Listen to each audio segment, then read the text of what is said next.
माझ्या जन्माच्या आधीचा आहे तो.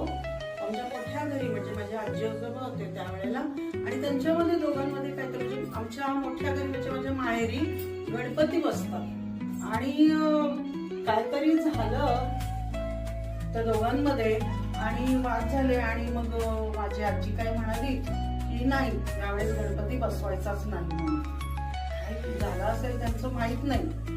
आणि आमच्याकडे की नाही पितळेचा मोठा गणपती आहे आणि तो माळ्यावर, पूर्वी जुनी घर असायची तर माळ्यावर ठेवलेला होता आणि तो कोपऱ्याला ठेवलेला होता विशेष म्हणजे.